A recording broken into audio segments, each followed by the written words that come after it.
The price of higher education in America is spiraling out of control. Student loan debt is at an all-time high.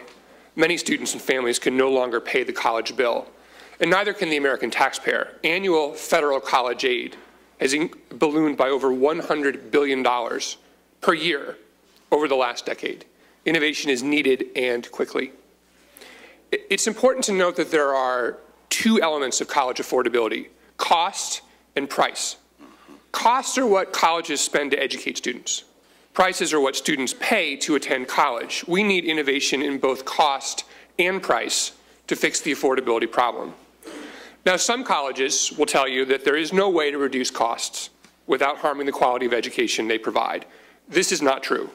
We know that colleges can reduce costs and maintain quality because some of them are doing it right now. Some of them are here today. Others include Virginia Tech, which has used technology to revamp its math courses over a decade ago, dramatically reducing costs while improving student learning at the same time. And there are hundreds of other colleges and universities in this country that are applying similar techniques today. The newest University of Minnesota branch campus in Rochester has a lean, student-focused structure that costs a fraction of what it takes to fund a traditional university. The University of Maryland system recently collaborated to cut costs system-wide. Meanwhile, Carnegie Mellon and MIT are developing high-quality, next-generation online courses that will be offered to students around the world free of charge. These and other examples show that colleges can cut costs and improve learning simultaneously. Yet many of these innovations are not widespread, and other more commonly used cost-cutting measures, like replacing tenure-track faculty with adjunct faculty, have not resulted in lower prices for students.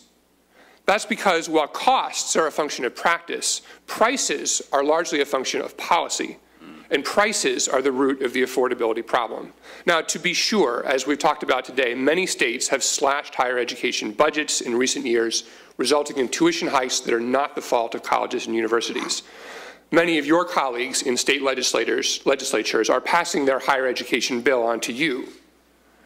But the price problem is not merely cyclical. For 30 years, colleges have raised prices well beyond inflation in good times and in bad times. Why do they do this? Well, I think the answer is simple: because they want to, and because in the current policy environment, they can. They want to because money is useful for buying things that colleges care about, like fame and prestige and so-called better students. They can because recent economic trends have made their products so valuable. The earnings gap between college graduates and everyone else is growing. College graduates were much less likely to lose their jobs in the recent recessions, and parents and students know this, and so they scrimp and they save, and increasingly they borrow, because really, what other choice do they have? We can't change the desire of colleges to raise money from tuition increases. Everybody wants money. What we can change is their ability to recklessly increase tuition year after year by implementing three policies that I would characterize as price innovation. One of them is about regulation, and there's been a lot of discussion of regulation this morning. I have a different take on regulation. I don't actually think there's much credible evidence that the cost of compliance with reasonable regulation really is driving college costs up in this country. I think the regulatory problem is that we are keeping low-price competitors out of the higher education market. Let me give you an example. Let's say you wanted to create a nonprofit organization or a for-profit organization, and all you wanted to do was provide the world's greatest online college calculus classes. You wanted to specialize. You weren't going to offer degree programs. You were going to be really good at one thing. And because of the economies of scale involved with technology, once you get big enough, you could offer that course to students at a very, very low price.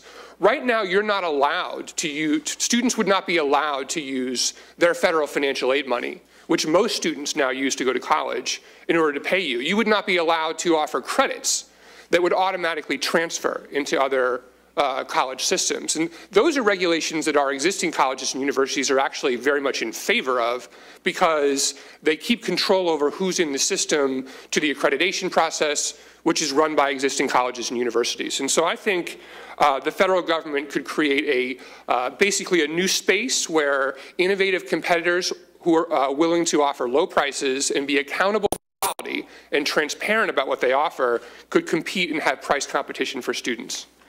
Second, I think we need to create more transparency in the higher education market by actively providing students, parents, and guidance counselors with consumer information about college prices, learning results, graduation rates, and employment outcomes for all colleges, nonprofit and for-profit. We need colleges to compete for students on value, which is the combination of quality and price. But without better information on quality, there can be no such competition, and it is the proper role of the federal government to require colleges to report information about value.